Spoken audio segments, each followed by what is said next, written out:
le bon goût de l'Italie. Buongiorno, benvenuti alla trattoria italiana. Eat, c'est frais, al dente, fait maison. Pizza, pasta, mamma mia.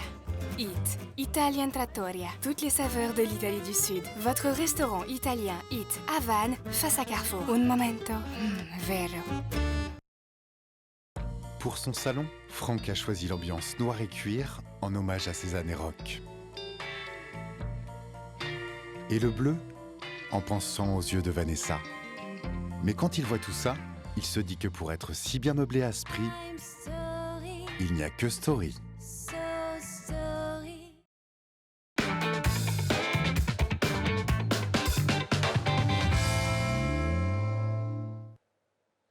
Bonjour et bienvenue pour ce nouveau webinaire métier dédié au métier de chargé de formation en entreprise avec Territoire Apprenant Pays de Vannes, Golfe du Morbihan, Vannes Agglomération et Michelin Vannes. Donc je m'appelle Christophe, j'ai le plaisir de vous accompagner pendant les 30 minutes à venir pour vous faire découvrir ce métier. Donc pour cela, je vais être accompagné d'Axel Sainte-Marie, responsable pédagogique au sein de l'IPAC Bachelor Factory. Qui nous expliquera la formation proposée par l'établissement. Nous accueillons également Fabien Claquin, DRH, directeur des ressources humaines au sein de Michelin Vannes. Bonjour Fabien, bienvenue. Et nous accueillons également Rachel Da Silva, qui est étudiante en Bachelor RH à l'IPAC Bachelor Factory. Bonjour. Bonjour, bienvenue. Merci. Et qui nous expliquera son choix de formation et puis du coup qui participera aussi aux échanges avec moi, parce que ce sera aussi l'occasion de poser les questions sur les qualités, les compétences pour être un bon chargé de formation en entreprise aujourd'hui. En tout cas, bienvenue, merci d'être là. Quelques éléments d'introduction, de contexte. Donc le chargé de formation en entreprise fait partie du service ressources humaines de l'entreprise et met en œuvre la politique de formation selon les orientations stratégiques de l'organisation et les objectifs de développement visés. Quelques éléments chiffrés sur la base INSEE. Voilà, on en reparlera par la suite, mais c'est des éléments donnés par l'INSEE. 94% des contrats sont des contrats en CDI. Pour la grande majorité, 87% sont à temps complet. Donc des niveaux de salaire assez intéressants, même en début de carrière. L'INSEE nous indique être à un niveau à peu près 2 400 € dans un début de carrière et on peut monter jusqu'à 3 300 avec de l'expérience. Alors bien évidemment, ces chiffres sont à relativiser, parce que bien évidemment, ça dépend de la structure dans laquelle on travaille, ça dépend de l'expérience, ça dépend bien évidemment de la situation géographique de l'entreprise. Mais c'est des éléments soumis et proposés par l'INSEE. 43 ans est l'âge moyen des personnes exerçant ce métier. Seulement 3% des personnes exerçant ce métier ont moins de 26 ans. 25 ont plus de 50 ans. Voilà. Ce qui est intéressant, on verra tout à l'heure si c'est le cas, notamment au sein de Michelin et pourquoi pas dans d'autres structures, mais on est quand même sur des postes exercés en majorité par les femmes, 70% des postes sont exercés par les femmes, seulement 30% par les hommes. Quelques tendances emploi soumises par Pôle emploi sur la région Bretagne. Il y a actuellement 36 offres à sont à pourvoir à l'heure actuelle en Bretagne. Donc c'est des postes qui sont à pourvoir, pour lesquels il y a des enjeux de recrutement sur notre territoire.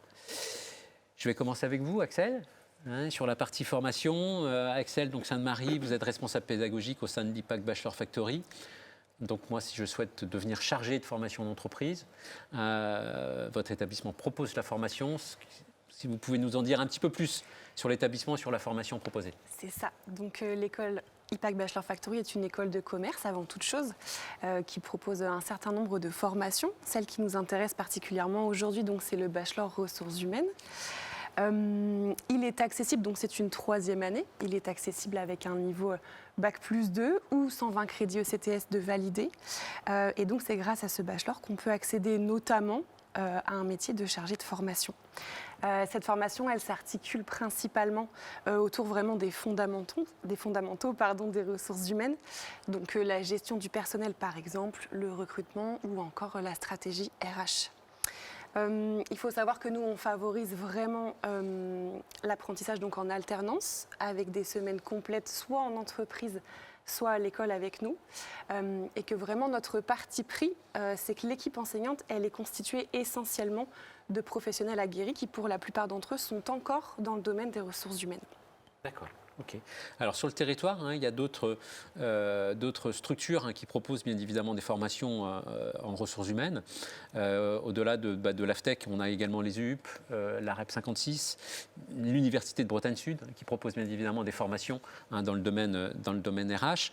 Je vous invite, Axel, à rebondir bien évidemment aux échanges tout à l'heure et sur les différents aspects du métier que nous aurons l'occasion d'évoquer tout à l'heure. Je voudrais donner la parole à Fabien Claquin qui DRH au sein du site Michelin sur Vannes. Donc, vous avez la responsabilité du service RH, vous travaillez avec des chargés de formation d'entreprise. J'aimerais bien que vous nous évoquiez un petit peu le parcours des chargés de formation d'entreprise que vous pouvez avoir au sein de votre service. Et puis les motivations aussi, et le parcours de ces personnes. Comme ça vient d'être dit, effectivement, la fonction, on va dire, formation, ça fait partie d'une palette très large dans les ressources humaines. On a la chance d'avoir un métier très, très varié, pour lesquels on peut retrouver plein de missions. Et bien sûr, c'est des missions qui touchent à l'humain, donc c'est des missions qui sont au cœur dans les entreprises, et notamment dans la nôtre, Michelin.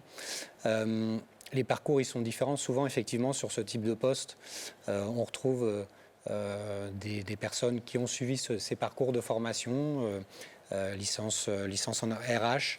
Globalement, on a une politique de l'alternance aussi, donc on aime avoir effectivement des personnes qui viennent de l'alternance pour pouvoir aussi se nourrir en tant qu'entreprise des formations, des évolutions aussi qui peuvent, on va dire, qui peuvent avoir lieu. Donc voilà. Et puis ensuite, ça peut être des parcours, des profils variés aussi, des personnes qui peuvent parfois venir du terrain, puisqu'on privilégie aussi les évolutions de carrière dans l'entreprise. Donc on retrouve aussi dans des postes RH des personnes qui vont avoir fait une carrière dans l'entreprise auparavant et qu'on va former et accompagner. Mais c'est vraiment cette mixité de parcours entre des carrières internes et puis aussi des expériences d'alternance et des profils qui viennent de l'extérieur qui vont faire qu'on a aussi un service RH multi-compétences et multi-expériences. Donc pour nous, c'est très important. Ok, très bien. Rachel, oui. Vous êtes étudiante en alternance. Oui. Vous avez les deux aspects, formation en établissement d'enseignement, expérience en entreprise. J'aimerais bien que vous nous évoquiez un petit peu vos motivations. Qu'est-ce qui vous a poussé à rentrer dans cette formation et qu'est-ce qui vous motive? Oui, alors moi, c'est une reprise d'études, c'est une reconversion en fait. De base, je suis issue du milieu agricole, notamment le domaine équin. Et voilà, pour des choix personnels, j'ai choisi de changer, de me réorienter. Pour cela, donc, j'ai contacté Pôle emploi il y a 2 ans maintenant afin d'effectuer un bilan de compétences. Donc le domaine des ressources humaines en est ressorti.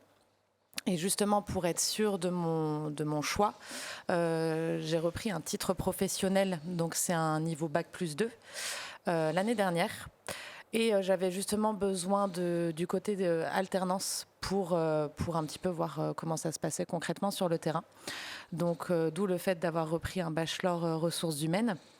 Voilà, donc mes motivations et pourquoi les ressources humaines, c'est principalement pour sa polyvalence.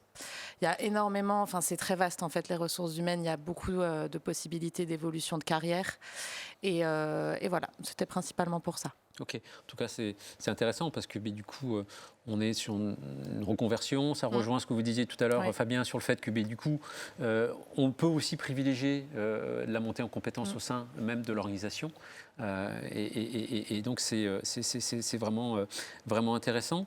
J'aimerais bien que vous nous évoquiez un petit peu, on se recentre, on voit que les ressources humaines c'est quelque chose de très très large. Si on se concentre un petit peu sur le poste même de chargé de formation en entreprise, qu'on rentre de façon très concrète sur les missions au quotidien. J'entends par ce titre que c'est des personnes qui vont plus particulièrement s'occuper de la montée en compétences des collaborateurs, si je me trompe. Fabien, si vous pouvez m'en... Oui.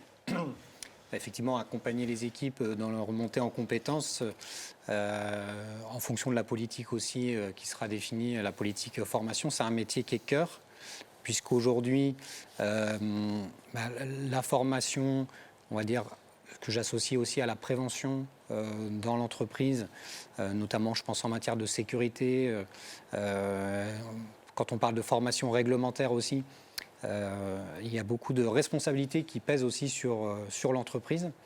Et la formation fait partie d'une de ces responsabilités, quand on pense à la sécurité, mais aussi à d'autres aspects. Et donc ça, c'est important, c'est un basique, on va dire, pour une entreprise. Puis après, il y a tout le développement des personnes. Et là, je dirais, mais bon, Rachel pourra rebondir, mais c'est ce qui, pour moi, est le plus important et ce qui ressort pour nous, je dirais, comme une réussite, d'avoir eu la possibilité d'accompagner le développement des personnes dans les compétences, mais aussi dans l'entreprise, pouvoir faire une carrière dans l'entreprise et puis aussi aller vers de nouveaux métiers. Pour nous, je dirais que ça fait partie des belles réussites qu'on recherche dans l'entreprise. Okay. Du coup, Rachel, sur des missions très très opérationnelles au quotidien, lorsque vous êtes en entreprise, oui.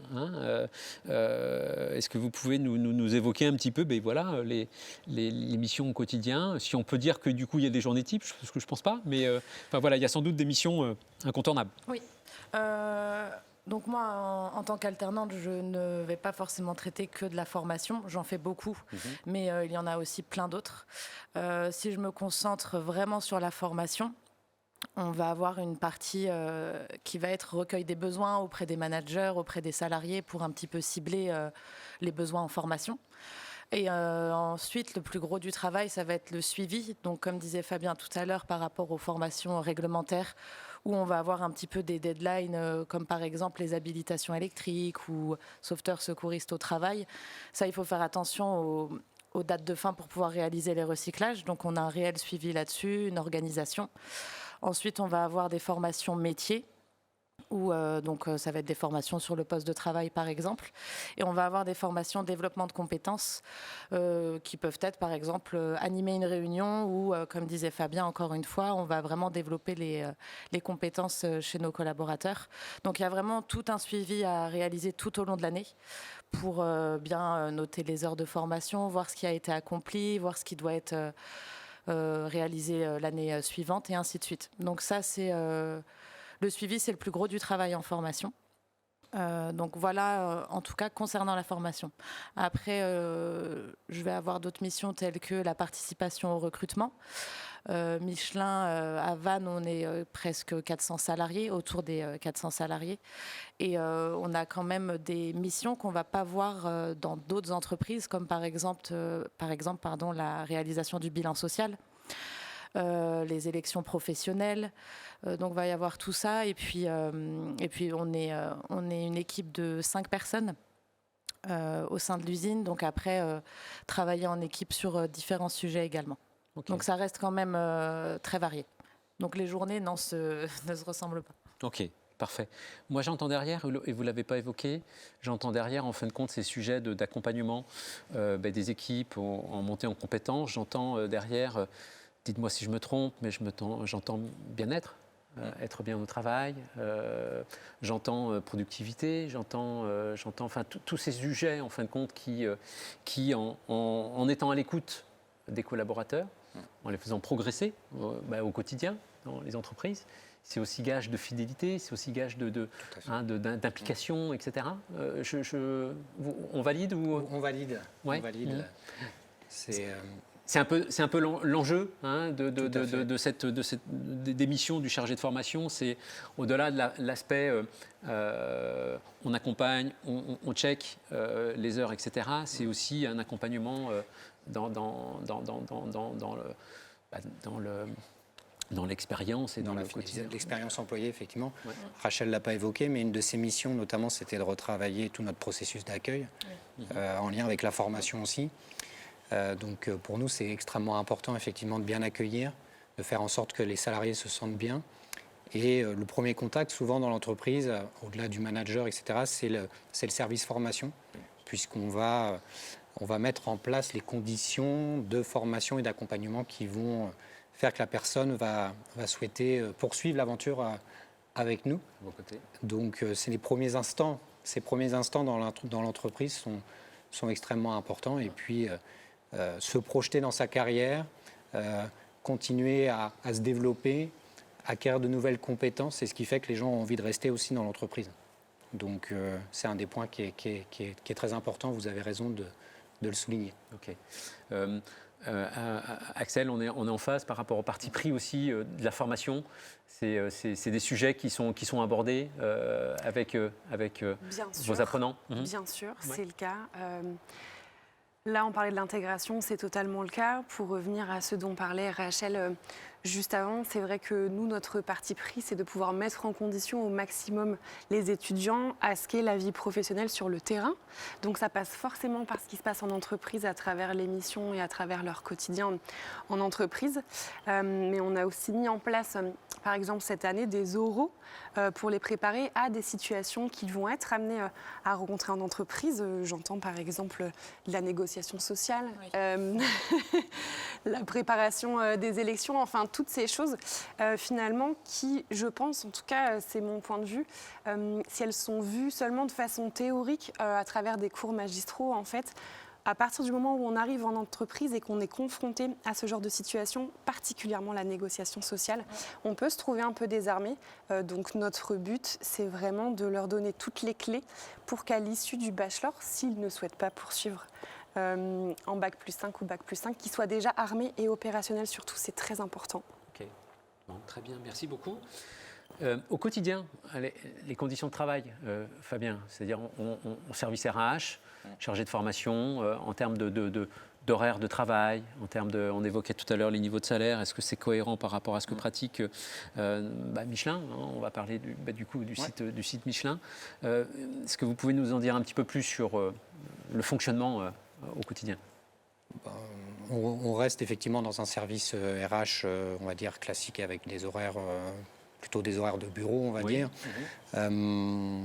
Sur des postes de chargé de formation, où on reste effectivement sur les fourchettes de salaire qu'on a pu évoquer. C'est plutôt des postes de spécialistes, on va dire, en début de carrière, effectivement, mais avec effectivement un diplôme qui permet d'avoir une progression aussi rapide derrière et de pouvoir aussi se spécialiser, de continuer à grandir, on va dire, sur des fonctions RH qui sont variées. Là, on parle effectivement de support formation, mais il y a aussi le responsable formation qui est aussi une étape après. Là, où on parlera plus effectivement de stratégie en lien avec la formation.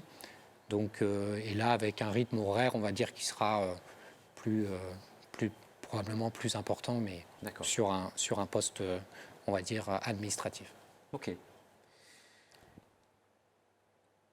Pour être un bon chargé de formation en entreprise, selon vous, Fabien, vos attendus, quelles sont vos attentes, notamment pour Rachel ? Qu'est-ce que vous pourriez lui dire ? Quelle qualité il faut développer et quelles compétences ? Je dirais que la première qualité, Rachel a très bien compris ça quand elle est arrivée chez nous, c'est d'aller sur le terrain et puis de comprendre effectivement les problématiques du terrain et surtout les gens, les personnes, pour mieux les accompagner dans leur développement. Pour moi, c'est la première, être très pragmatique sur l'approche, Après, la formation et les leviers, les outils viendront accompagner le job.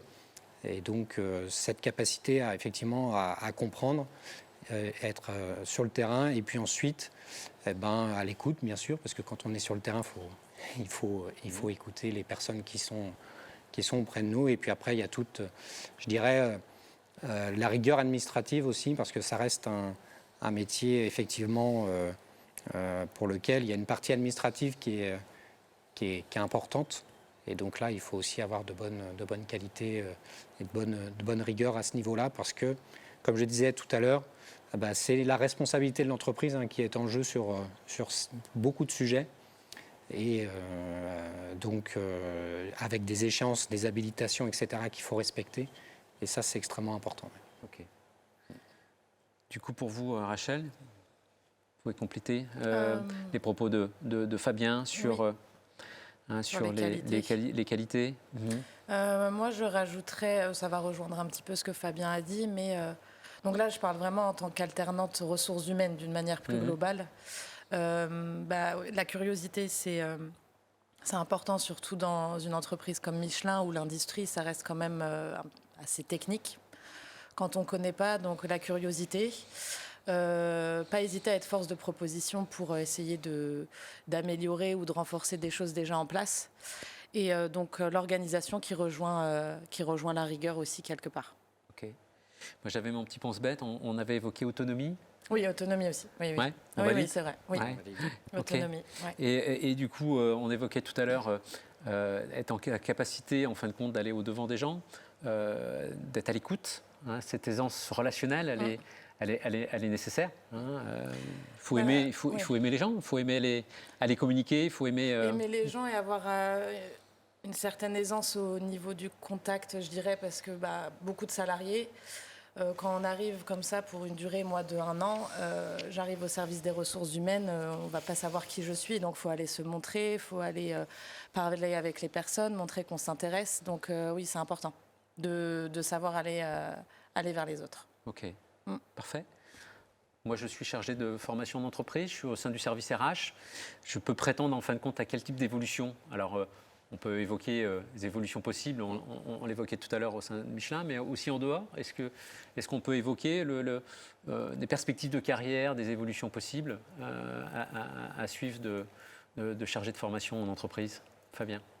Je l'ai dit, effectivement, on a le poste de responsable de formation, on peut être RH, on va dire, responsable RH aussi de proximité. Après, ça varie vraiment selon la taille des entreprises et la structure du service RH, bien sûr, DRH. Après, dans un groupe comme le nôtre, on peut aussi occuper des fonctions, on va dire, centrales. On a notre siège là qui est à Clermont-Ferrand, on a beaucoup de fonctions centrales. On peut aller vers des fonctions aussi recrutement, des fonctions méthode, des fonctions attractivité, marque employeur. Il y a beaucoup de métiers, que ce soit on va dire en local pour nous ou en central, avec des perspectives de carrière on va dire, très intéressante. Ok, d'accord. C'est un souhait pour vous, Rachel, à terme d'évoluer ou on n'y pense pas pour l'instant ? Si. Oui. Si, c'est un souhait. Là, je poursuis mes études, je voulais m'arrêter au bachelor, mais j'ai décidé de continuer en master gestion des ressources humaines ensuite. J'ai une petite idée en tête de ce que je souhaiterais à terme, mais oui, évoluer, c'est c'est ce que je souhaite. Et il y a, comme je disais tout à l'heure, c'est tellement varié les ressources humaines qu'il y a énormément de possibilités. On peut être chargé de formation, ensuite chargé de recrutement. On peut partir sur aussi chargé de mission RSE en ce moment qui se développe aussi beaucoup.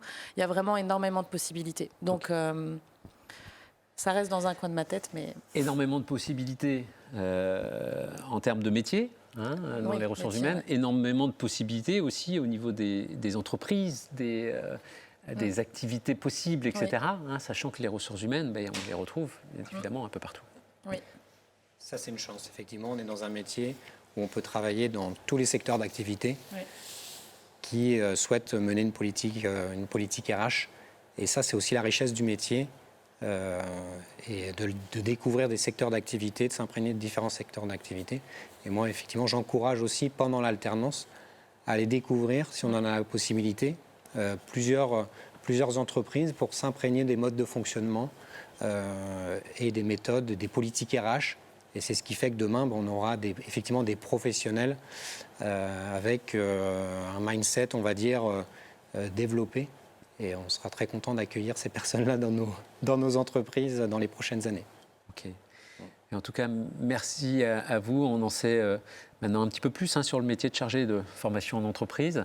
On sait également que le territoire forme à ces métiers, qu'il y a des postes à pourvoir sur le territoire.